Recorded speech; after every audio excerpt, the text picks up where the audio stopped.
Assalamualaikum warahmatullahi wabarakatuh. Perkenalkan, nama saya Musyahdi.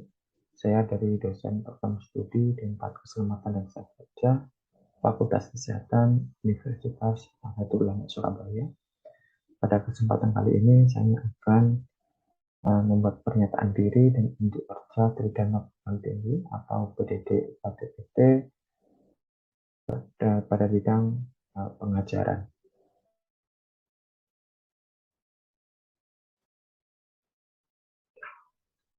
Profil singkat saya terkait dengan pendidikan formal saya dari S1 Kesehatan Masyarakat Universitas Erlangga, kemudian untuk S2 pada bidang keselamatan riset kerja di Universitas Erlangga.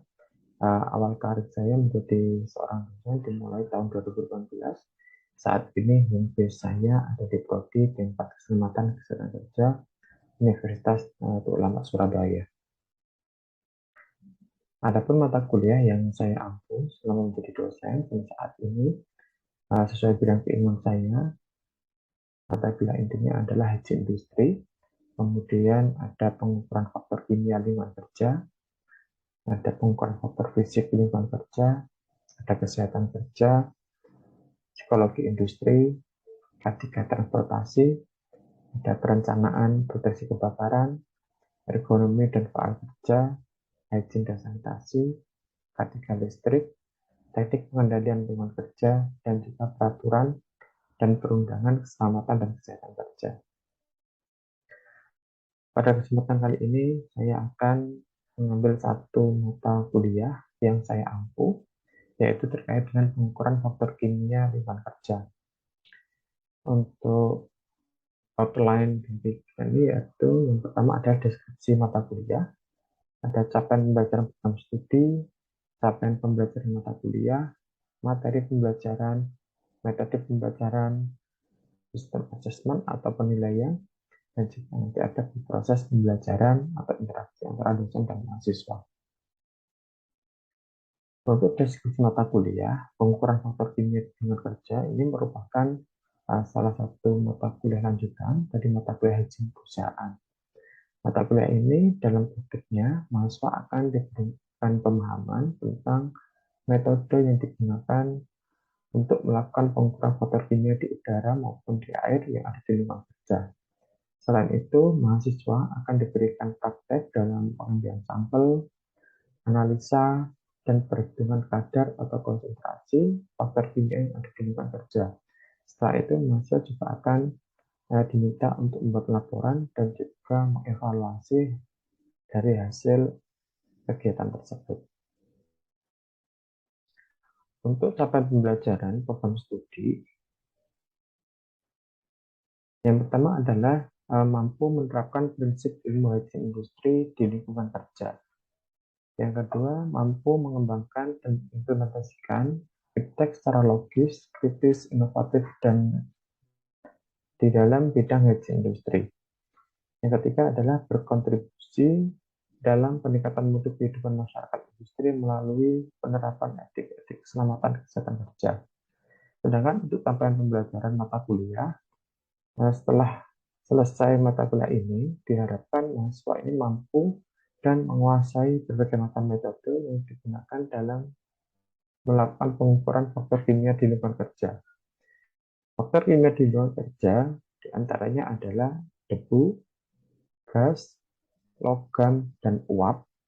Selain itu, mahasiswa juga mampu membuat laporan dan evaluasi hasil pengukuran faktor kimia di lingkungan kerja tersebut.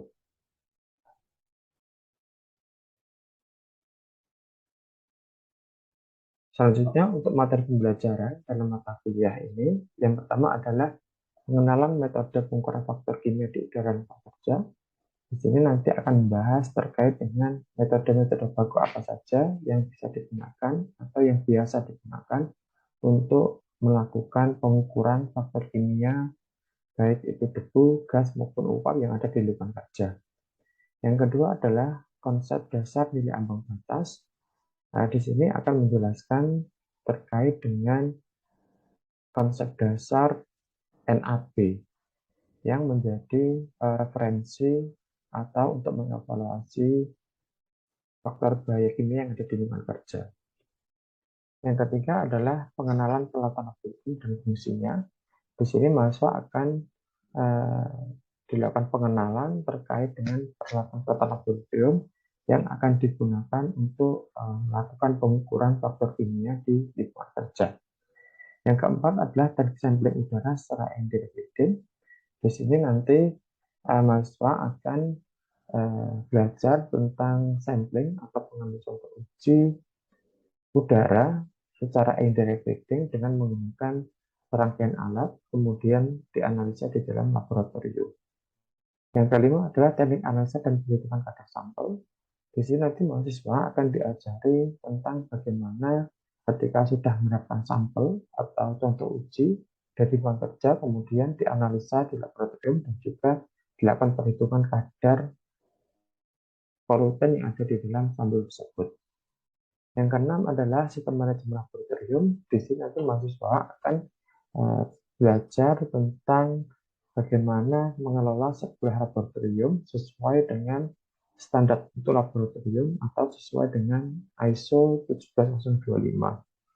Yang ketujuh adalah pengukuran debu di lingkungan kerja. Di sini nanti mahasiswa akan belajar terkait dengan bagaimana melakukan pengukuran debu, baik itu debu total, PM1,5 maupun PM2,5 yang ada di lingkungan kerja.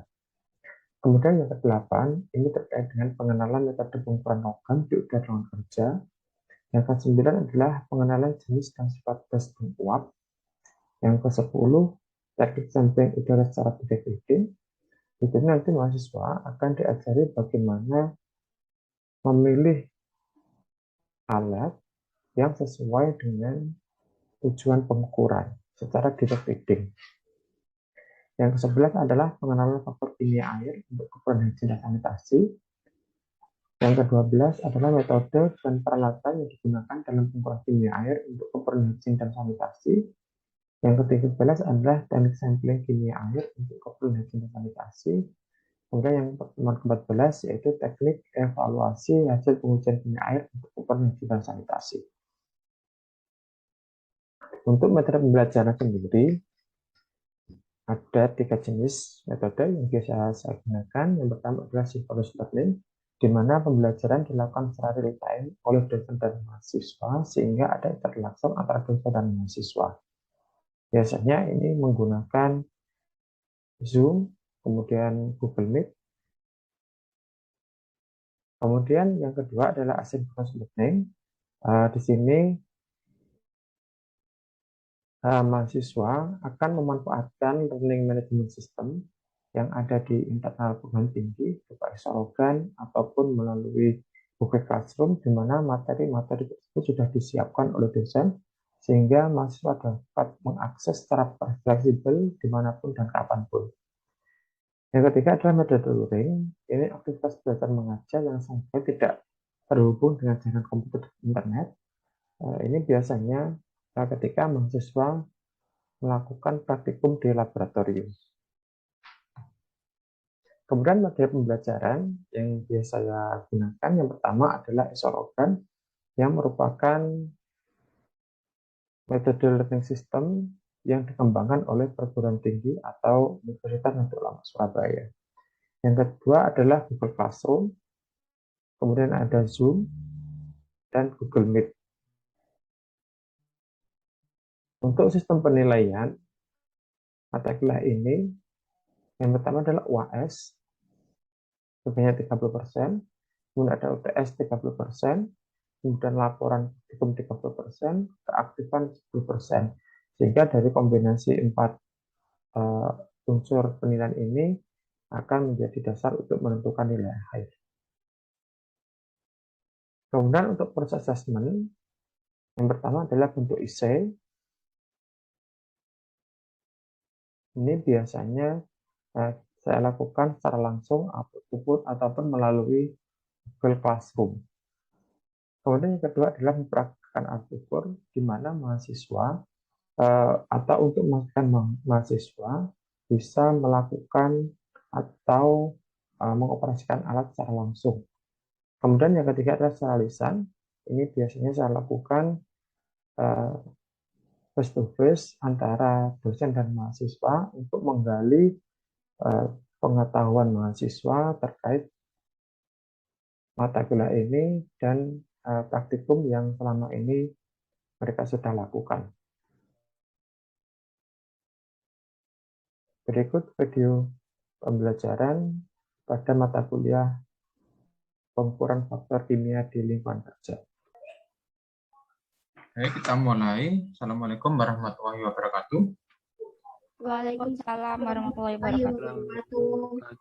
Alhamdulillah pada ini kita bisa join lagi ya di Zoom untuk mata kuliah pengukuran faktor kimia di lingkungan kerja. Iya, betul ya? Pak. Harus ingat ya terkait dengan nilai ambang batas. Apa nilai ambang batas itu apa? Pengertiannya bagaimana? Mungkin ada sudah membaca materi yang sudah saya share.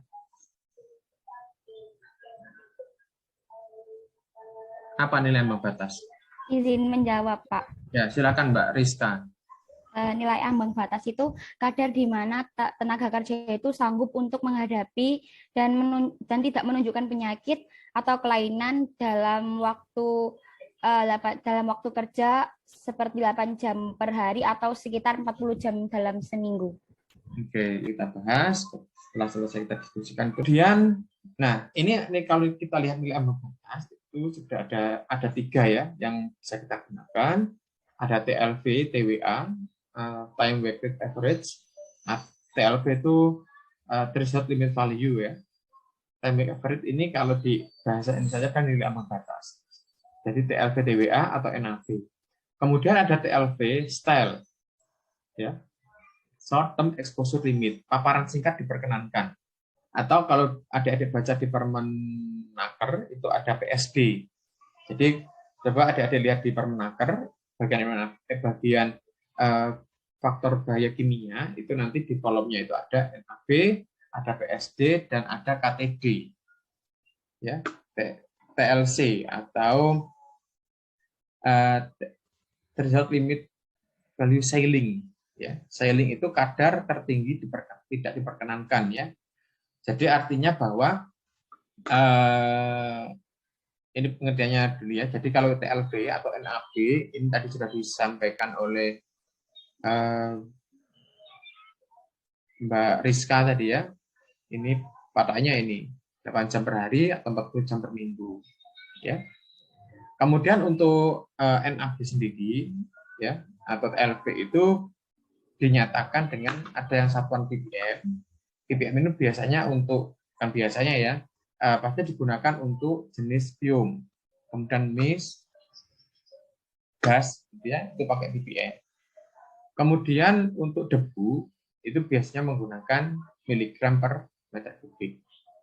Ya, pada saat dulu pengelolaan limbah Duri 1 ya, ketika adik-adik waktu itu saya masih ingat terkait dengan pengukuran udara ambien ya. Itu ada satuan untuk gas memang bisa dijadikan miligram per meter kubik atau miligram per normal meter kubik ya. Itu sama. Tapi kalau di lingkungan kerja tidak ada normal kubik, hanya miligram per meter kubik saja. Jadi ppm dan miligram per meter kubik. Ya. Nah, tadi definisi untuk TLV, TWA atau NAB. Kemudian yang kedua adalah terkait dengan TLV style atau pajanan singkat diperkenankan. Ya, batas tertinggi suatu bahan kimia. Nah, di sini ada beberapa kriteria ya. Jadi untuk pajanan singkat diperkenankan atau style ya, ini tidak boleh lebih dari 15 menit. Jadi dalam 8 jam itu bukan 8 jam ya, dalam sehari itu pekerja itu tidak boleh lebih dari 15 menit ketika terpapar bahan kimia yang ada stylenya. Misalkan hasil pengukuran itu stylenya terpenuhi gitu ya. Jadi mereka bekerja di situ tidak boleh lebih dari 15 menit. Nah, ini maksimal 4 kali dalam sehari. Jadi 15 menit ini boleh diulang sebanyak 4 kali dalam sehari. Misalkan 8 jam gitu ya, itu boleh diulang sampai 4 kali. Tapi harus ada jarak paling sedikit 60 menit dengan paparan berikutnya. Dan juga masih memenuhi NAB hariannya. Ini catatannya. Bisa dipahami di sini? Bisa, Pak. Bisa, Pak. Oke. Kemudian ini ada Bisa, Pak. TLV sailing ya, atau kadar tertinggi diperkenankan ya, KTD, konsentrasi paparan maksimum yang tidak boleh dilampaui dalam keadaan apapun selama pekerja melakukan pekerjaan. Ya, ini KTD. Jadi kalau bahan kimia itu mempunyai KTD atau TLVC atau mempunyai STEL, itu bisa dipastikan bahan kimia itu mempunyai tingkat bahaya yang tinggi, ya. Ini yang exposure indices ya, jadi ini indeks paparan biologi yang tadi saya sampaikan di awal ya. Misalkan aseton itu dalam urin, kemudian SPMA itu merupakan metabolit dari benzen di dalam urin. Jadi ketika adik-adik mungkin nanti akan penelitian di SPBU misalkan ya, SPBU ingin mengetahui efek paparan benzen gitu ya. Nah, itu tidak hanya dilakukan pengukuran benzen di lingkungan kerjanya, tapi juga perlu dilakukan pemeriksaan urin terkait dengan parameter SPMA, S-pentyl mercapturic acid ini ya di dalam urin dan sebagainya ya.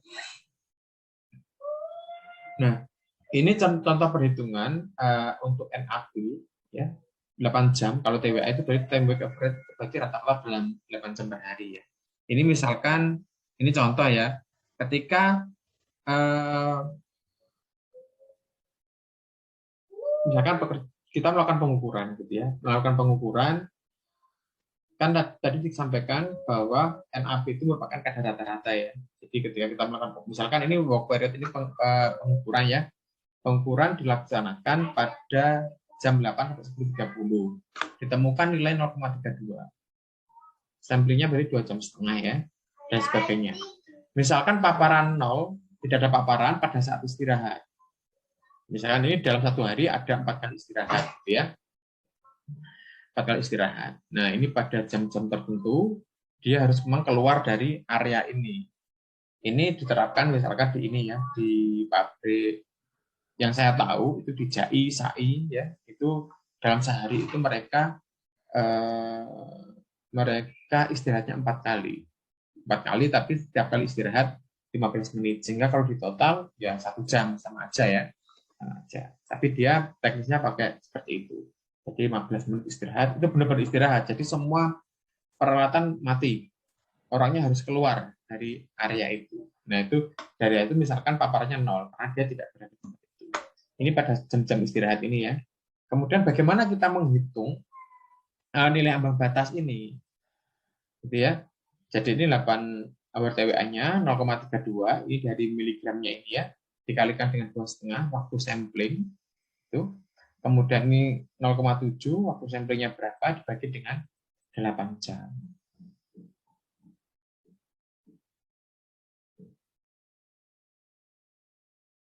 Kemudian nanti akan ketemu bahwa paparan 8 jam per hari itu ketemunya 0,19 mg per meter kubik. Nah, ini yang akan kita bandingkan dengan baku mutunya atau NAB-nya. Misalkan NAB-nya itu 0,2 gitu ya, atau misalkan 0,5 lah untuk benzen gitu ya. Berarti ini masih di bawah nilai ambang batas. Nah, kemudian apakah bahan kimia itu boleh dilampaui dari NAB?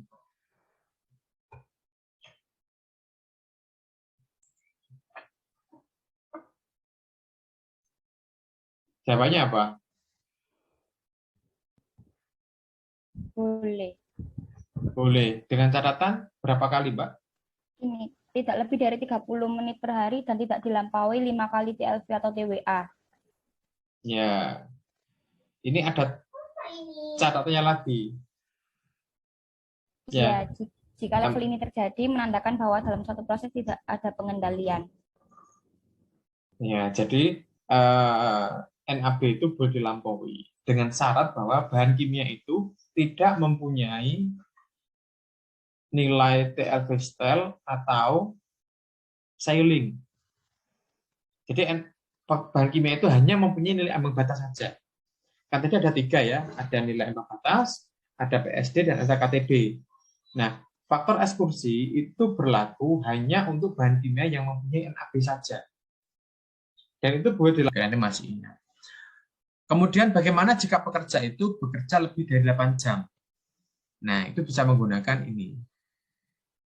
Occupational exposure limitnya bisa menggunakan 8 kali 24 per hanya ini adalah lama dia bekerja, gitu ya. Jam kerja per harinya berapa, dikalikan TWA-nya berapa, dibagi 16 kali hanya itu. Ini contohnya misalkan seperti ini, ya.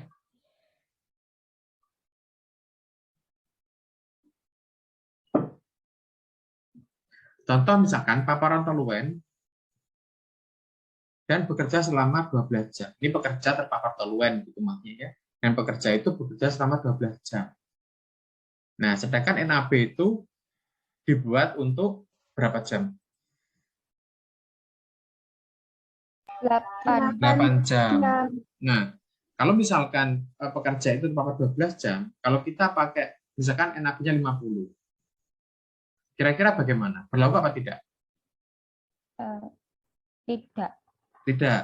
Oke, berarti tidak berlaku. Kalau bekerja lebih dari 8 jam, maka kita harus melakukan penyesuaian untuk nilai ambang batasnya.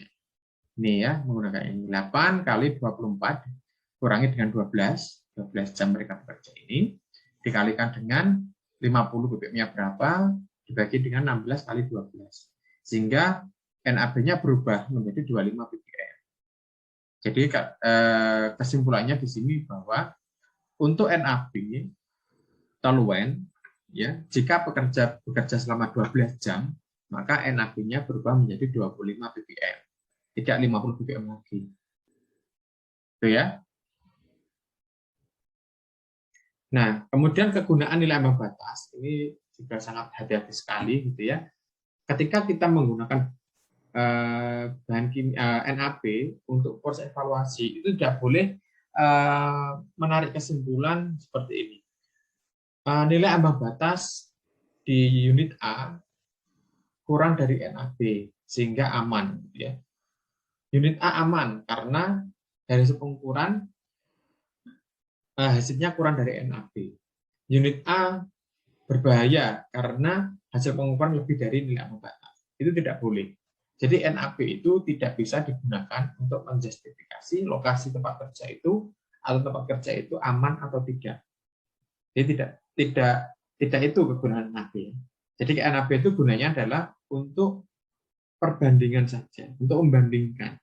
Jadi untuk referensi ya, itu sebagai guidance atau petunjuk saja bahwa kalau misalkan ditemukan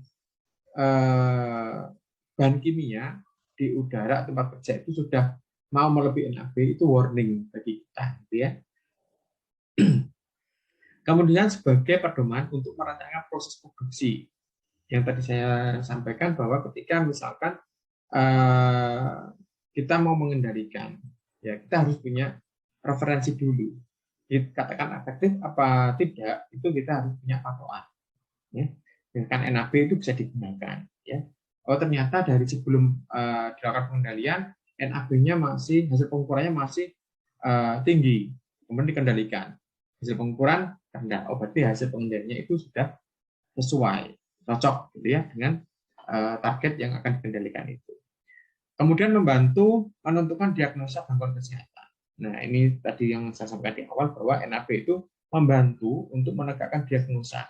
Nah pekerja atau seorang tenaga kerja itu dikatakan penyakit terkena penyakit akibat kerja itu harus melalui proses yang panjang. Salah satunya adalah dengan melakukan monitoring lingkungan kerja di mana pekerja itu melakukan pekerjaannya.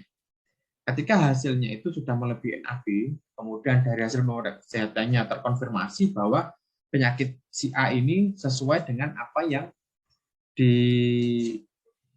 sesuai dengan apa yang diakibat oleh si bahan kimia itu, ya. Dari hasil monitornya tinggi, dari hasil pemeriksaan kesehatannya itu juga terkonfirmasi, ini bisa ditarik kesimpulan bahwa pekerja ini mengalami penyakit akibat kerja. Itu bisa digunakan untuk menentukan atau mendiagnosa gangguan kesehatan akibat paparan bahan kimia atau fisik gitu ya, di NAB. Kemudian menentukan pengendalian. Jadi juga bisa digunakan untuk menentukan kira-kira teknik pengendalian apa yang pas, ya, atau memilih bahan untuk pengendalian. Nah, ini juga bisa menggunakan bahan ini atau menggunakan panduan dari nilai ambang. Oke, saya kira itu. Mohon maaf kalau ada yang kurang. Nanti kalau ada yang kurang ya silakan japri gitu ya. Oke, sekian kita akhiri. Wassalamualaikum warahmatullahi wabarakatuh. Waalaikumsalam warahmatullahi wabarakatuh. Terima kasih Bapak.